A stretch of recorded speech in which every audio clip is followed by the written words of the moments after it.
Hey guys, Prowl 1701 here, and today I'm going to be reviewing a Doctor Who Big Finish audio. I believe it's a Big Finish audio. It's an audio story, and I believe it's called Daughter of the Gods. One of my patrons, Unknown289, wanted me to do a review of it. And right now I'm going to talk about part one, and then I'll edit in the rest of them later. Now, I've been a little burned out on Big Finish, or just audios in general. I've had some good ones recently, but I've also had some I didn't really care for. And I did find myself kind of drifting at the start of this one. I'm sitting here surfing the internet as I was looking, listening to it, and checking the Doctor Who merchandise forum, the Blockies Transformer forum, and just trying to make sure my mind wasn't drifting too much. But it wasn't. It wasn't like part one wasn't bad to where I was just having to rewind it because I was getting completely distracted. That didn't happen. And it starts off, it's basically a second Doctor story with Jamie and Victoria. And of course, it does sound like Frasier and Wendy, not Victoria, Zoe. And it does sound like Frasier and Wendy voicing Zoe and Jamie. I'm not sure who's doing the second Doctor in this one. I don't know if that's Frasier doing the second Doctor because he does sometimes, or if it's someone else. Sounds pretty good though. I mean, it's not Troughton, and you can tell it's not Troughton. It does sound like maybe Troughton when he was older, but it's a good Troughton impersonation, so I can roll with that. And right at the beginning, when the Doctor is doing something else, the TARDIS collides with another police box, which of course, if it's another TARDIS that's a police box, you would assume it's the Doctor's TARDIS from another time zone, kind of like Time Crash. They collide. You have a little thing happen where time kind of slows down and then it snaps back, and the second Doctor can't quite remember what it was he was trying to say. And then they land on this planet, and it just seems like there's a big catastrophe going on. The military group trying to force them on these ships. Apparently, they're being invaded. These ships, are trying are getting loaded up with people so they can try to evacuate everybody. Which the Doctor doesn't want to get evacuated, but they're not listening to him. They're kind of like, "You're clear. Get on the ship. Force them on the ship if you have to." And then the Doctor and Zoe get separated from Jamie because it's a crowd. That just happens. And then they're basically getting forced on the ship even though they don't want to go, while Jamie is running around in the crowd trying to find the Doctor and Zoe. He comes across a couple looters, so he's having to fight off the looters, and then this one girl runs by, and the looters try to abduct the girl, because there's some really bad looters. And Jamie rescues her, and she's like, no, I have to get to my temple. And then the Doctor runs into Steven. But Steven doesn't recognize the Doctor, and we don't quite know why Steven's there. Steven's the pilot trying to evacuate this planet, and the Doctor's like, but I've never been here before. So it's neat to have Steven. I'm sure it's Peter Purvis. It's great to have Peter Purvis back. And then Jamie's with this girl, and they finally find her temple, and it's the TARDIS. And Jamie's like, wait, what? And then the cliffhanger to the episode, which was really good and really got my attention, was that the girl was like, oh, yes, my name is Katarina, and I'm already dead. Because Jamie's like, if we don't go in the TARDIS right now, we'll die. And she's like, my name is Katarina, and I am already dead. And that's a pretty cool cliffhanger, which Katarina, I mean, it has to be between the myth makers and Dalek's master plan for the other TARDIS. Now, the question, of course, is where's the first Doctor? He's got to be running around somewhere. But it was a really good cliffhanger. That's why I had to go ahead and do like a video now before listening to all of it, because I was really impressed with that cliffhanger and having Steven come up, and I'm curious how the story's going to progress. So it did a really good job of getting my attention when I might not have been overly enthused to start with, so to speak. So I'm going to go ahead and listen to part two and see if the story can continue to grip me like it did in the last few minutes of part one. So part two. Part two is kind of like part one in the sense that I really wasn't jiving with it until toward the end when everything kind of started clicking. Like really not jiving with it. Like I was drifting. First off, we're dealing with the first Doctor crew now, because basically Katarina, when she goes into the TARDIS with Jamie, she wakes up. She was having a vision, which ties in with the end. We'll get to that. And we're dealing with the First Doctor crew. First off, the person voicing the First Doctor is dreadful. I don't think that's David Bradley. Maybe this that Steven guy I hear about. I don't know, but I don't like whoever's voicing the First Doctor because it doesn't sound like the First Doctor. It sounds like an amateur fan doing an impersonation of the First Doctor. Hey, yes, how are you doing, Steven, my dear boy? Okay, it might be better than me, but that's what it sounds like. Someone, just a fan, doing the First Doctor. It's like claws on a chalkboard and pulls me out of the story. The actual dialogue of the First Doctor, the way it's written, sounds like the First Doctor, but the voice, no. Katarina is very annoying. Like, she's driving me nuts. She's constantly, I'm going to die. I'm going to die. It was foretold. I'm going to die. And I'm sitting here going, I know! I know you're going to die. It's like, I already know what happens to Katarina in Dalek's master plan, and this obviously takes place before Dalek's master plan, but it's driving me bonkers because I just want to strangle her and go, I know! I know you're going to die. I know. So I find her very irritating. I find myself drifting a lot. The ending's really good, though, when you see everything starting to happen that's already in place in the first episode, because a lot of that was Katarina having her vision while she was asleep of events yet to come. We have the planet realizing an invasion is coming, the Doctor getting ready for the invasion, finding out that the invading force is the Daleks. That was great. I actually did enjoy that when they're trying to communicate with the aliens and I just hear exterminate. I'm like, ooh.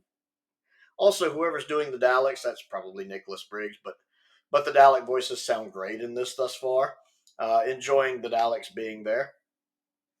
And it mentions their time manipulation device thing. And then how the story, basically right at the end of the story, is when the second Doctor crew shows up, because you have events dovetailing at the end of this episode that were close to the beginning of the part one, with the second Doctor crew showing up and not knowing what's going on, just noting there's kind of panic and pandemonium everywhere. You kind of see that from the guards who live in the city and the First Doctor view. You understand why Steven's there, why Katarina's there, why the First Doctor's there, what the First Doctor's doing. And then, of course, the ending is basically the Daleks starting to invade. But it was really nice having the second Doctor crew show up right there at the end of it. And you find out why Steven's where Steven is, etc., etc., etc. So it had a really good last few minutes when it starts tying everything together and everything starts kind of making sense. I probably would have clicked it a little sooner because it was obviously Katarina having a vision. It mentions that early on. But again, the story is really hard to focus on sometimes, and I find myself drifting. But it's two parts so far. Part one, I was drifting a little bit, but the ending really got me. This one, I was drifting quite a bit, but again, not quite at the ending, but close to the ending. The last few minutes, I managed to. Things started kind of fitting together, and I started being able to follow the story a little better and enjoy it a little more. So I think this is only 4 parts, so we should be about halfway through it. So I'm going to go on and pop on and check out part 3.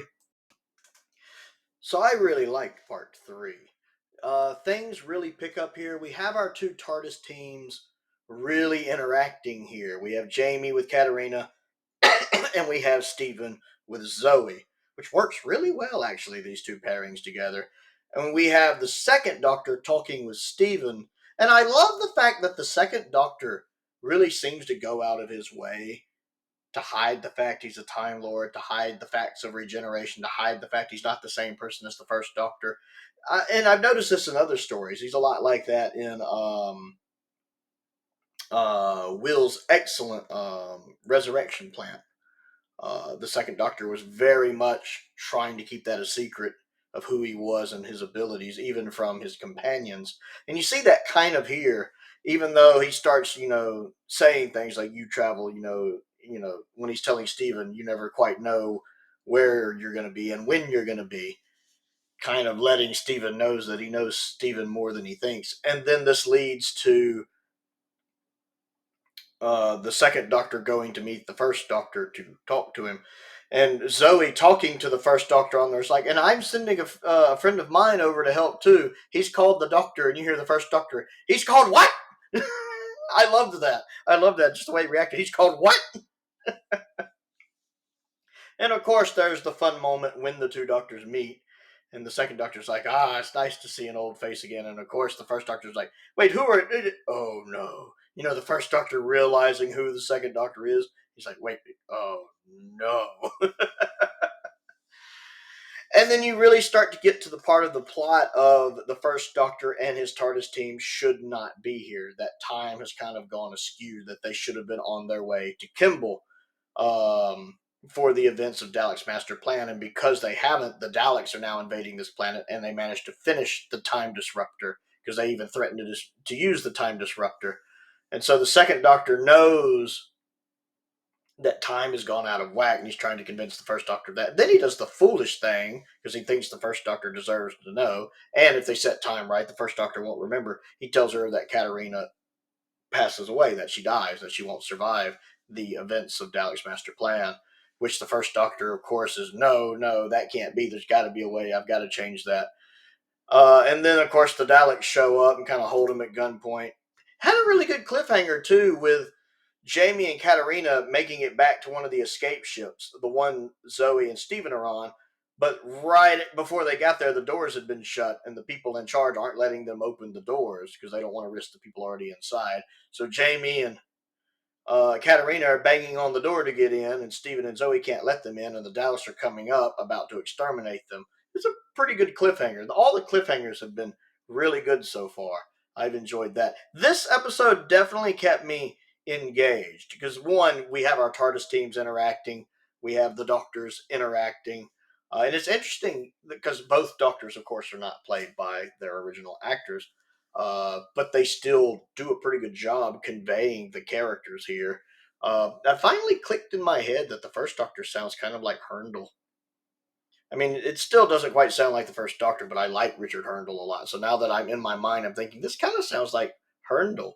I'm a little more forgiving toward it because I like Herndl's first Doctor a lot. But that's kind of who his voice reminds me of. And then there's a couple little fun jabs at Jamie I like. Katarina tells him, "You're either very brave or very foolish." And he goes, "Well, the Doctor tells me I'm both." And then kind of the captain of the guard tells him at one point, "Don't think I've forgotten about you. You still running around causing trouble?" And Jamie's like, "Aye, that's what I'm best at." It gave me some chuckles. So I was very much engaged. I mean, I was still kind of surfing the internet a little bit while listening to it, but I really was paying attention to what was going on in it. And it's definitely been the best episode yet. Now that we actually, I know what's going on, and we've got our TARDIS teams interacting. I was worried they were going to have to either avoid each other or just kind of barely miss each other, but no, they're full blown interacting at this point because the second Doctor knows this isn't what's supposed to be happening. Something's gone wrong. And even the first Doctor's like, "You collided with me and caused this." And the second Doctor's like, "Yes, I think I might." So, yeah, I actually enjoyed part three to the point to where I'm actually really looking forward to part four. I think part four will be the final part. Maybe there's a part five, but I think it's just a four-parter. But I enjoyed part three. Definitely my favorite part so far. A lot of good stuff. It's got me intrigued to see how the story will turn out, and we'll go check that out. So let's talk about part four, the final part. This one was really good. This story is kind of like Greatest Show in the Galaxy. It starts out not so great or interesting, but it gets progressively better. And episode four is really good. I enjoyed this one. Of course, we have our two TARDIS teams interacting. We have Jamie and Zoe managing to escape being confronted by the Daleks because the doors finally start to open. They go inside. And then Jamie realizes there's a bunch of black fluid on the ground, rocket fuel basically, and he pulls out of the way just in time for the people in the ship that led by Zoe practically at this point because it was her idea to set the fuel on fire and destroy those Daleks, even though the humans take some casualties too, or the people I should say there take some casualties. And of course, the first Doctor and second Doctor continue to argue. There's this whole scene where both Doctors are basically having to explain to their respective companions that they're both the Doctor. with the Doctor, of course, saying it's a bit of a rejuvenation or renewal, kind of as a callback to Power of the Daleks. And then the first Doctor's like, "Don't trust them. They have ill intentions. You can't trust them." He kind of turns against the second Doctor team because he wants to save Katarina, which I like because it shows the first Doctor cares, because in this alternate timeline he spent about 3 months on this planet. He's gotten to know Katarina, and he wants to try to find a way to save her life. So he's basically saying, "No, we can't trust this other Doctor. He has ill intent." And so the second Doctor pulls Katarina aside and they have a conversation privately. And I love that conversation. It's such a good conversation where the second Doctor explains things to Katarina. And me sitting here telling you it's good doesn't do it justice. It's a really good performance. Whoever it is that's voicing Katarina, and I'm sure it's not the original actress because I believe she's passed away some time ago, but she's doing a good job as Katarina. And I really like whoever's voicing Troughton. I don't know if that's Fraser doing Troughton or someone else doing Troughton here, but this performance of the second Doctor has grown on me throughout this story. And here in part 4, it's not just the fact the voice is pretty good, and it gets progressively better in this, but it's pretty good. It's the mannerisms, the way he talks, the speech patterns, the way he says lines, his pauses are just perfectly Troughton. It's like whoever is doing the second Doctor has really studied Patrick Troughton's delivery and his performance, the way he kind of not stutters, but would kind of say a word and then repeat it and go on, the way he pauses and stuff, the way he does inflections, really feels like the second Doctor. Like you would swear it's Patrick Troughton there. You would swear it's Troughton. That's the best compliment I can think to give it, is you'd swear it was Troughton. If you didn't know it wasn't Troughton, you would think it was Troughton. Again, as I said with the first Doctor, it's working for me because it finally clicked in my head in part 3 that this sounds like the Herndl first Doctor. Which, when I think about it, it's not just the voice either. The mannerisms really strike me as the Herndl first Doctor, which I really like the Herndl first Doctor. So it allowed me to click with this Doctor more, especially when I started picturing him not as Hartnell or as Bradley, but as Herndl's first Doctor. It really started working. There was one little bit right at the beginning when they both managed to get into the ship before the doors close again, and they're both a little out of breath. And the second Doctor says something like, nothing wrong with a little bit of exercise early in the morning, right? And the first Doctor says something like, "Well, actually, no." And it's the way he delivers that. No, I absolutely loved it. It made me chuckle. And it, again, feels like Herndl's Doctor. And there's certain ways he delivers his dialogue that I kept thinking, yeah, like whoever is doing the first Doctor has definitely seen the 5 Doctors. Um, and it basically involves the Daleks are invading, things are looking grim, and everyone is having to convince the first Doctor that if we reset things, then none of this will happen. This planet will never be under this, because the main reason the planet is under this threat is because the Doctor wasn't there to stop the events of Dalek's master plan. The Daleks managed to make the time disruptor. So the Doctor not being there for Dalek's master plan is what's caused all this to happen. So they need to get there to reset history. This is one of those times in Doctor Who where the reset works, unlike, say, Empire of Death, where there's just no stakes. Or even Last of the Time Lords to a lesser effect. I like Last of the Time Lords, but it is a little bit of a cheat at the end with the reset. Here, there needs to be a reset because you have to reset things to the way we know history happened. It's about fixing history, our well-established canon.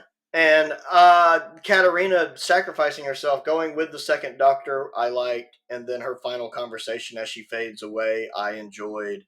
And then the second Doctor using the first Doctor's TARDIS, because the second Doctor's TARDIS had been damaged, but the second Doctor had just arrived, whereas the first Doctor had been there for 3 months, and his TARDIS was also damaged when the TARDISes collided at the beginning. But he had had time to fix it.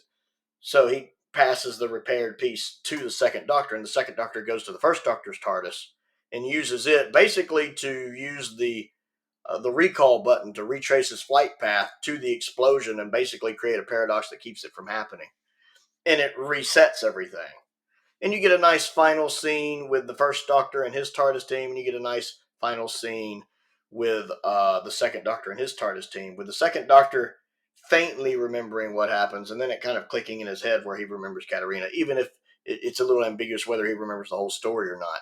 And I, again, really like the actor portraying Troughton here. Again, I don't know if that's Fraser or Michael or who's doing it there, but it's really well done. Really nails down how Troughton performed the second Doctor. I really found this ending enjoyable. The story feels shorter than this to be almost 2 hours.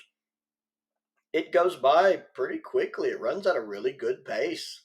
It's adventurous. I think even the first two parts I would have enjoyed more if I just wasn't kind of in this Big Finish fatigue right now. Because even part one, when I was kind of half in it, half out of it, or maybe even just a quarter out of it and 3/4 in it. But it had a really good ending that wrote me in. Part two was the weakest for me. I struggled through a lot of part two where I really was kind of just half paying attention. But then the last 5 minutes or so, 5 to 10 minutes of it were really interesting, had a good cliffhanger. Part three got really good, had a good cliffhanger, really good cliffhangers in the story. And then part four was probably my favorite. Now that we have everybody on the same page, everybody working together, really like the Dalek voice work. I'm sure that's Nicholas, but I love when Doctor Who remembers to have some of the Dalek voices be different. Some of them in the higher pitch, some of them in the lower pitch, some of them in the middle. They do that pretty well, which I enjoy. It pulls off what it's trying to do very, very well, especially considering the small cast involved, what seems like small cast involved. But I thought Daughter of the Gods was a really good listen. I could actually see myself going back and listening to this one again. Partly because I enjoyed the story, partly because I enjoyed the performances. Like I said, Herndl, or the first Doctor, really clicked with me once I realized, hey, this makes me think of Herndl's Doctor. And I was off to the races there. And then whoever's doing Troughton, whoever's doing the second Doctor, he gets progressively better throughout the story. And of course, Fraser, Wendy, and Peter are always great to have back as the companions. And then whoever's doing Katarina is doing a good job. So yeah, Daughter of the Gods. I found it very enjoyable. It just gets progressively better, much like Greatest Show in the Galaxy does. It gets progressively better per episode. So I want to know what you think of this audio story if you've listened to it. Comment down below and let me know. I definitely recommend it. I want to give a shout out to Unknown289. I appreciate him recommending this story to me because it was a good listen. If you would like to recommend videos and stuff, several of my higher tiers, my mid tiers and higher tiers, offer video request options. So check that out. A link to my Patreon is in the description below. I want to give a shout out to some of my top tier patrons, Colin Coney, Sam Venning, and Finn Perkins. I appreciate their support, as I do the support of all of my patrons and my YouTube members. I have a P.O. box if there's anything you'd like to send me to look at and review. I love getting fan mail. Several things on that shelf have been sent to me by fans. I also have a link to my Amazon wish list and my Amazon YouTube wish list as well. Most importantly, thank you for watching.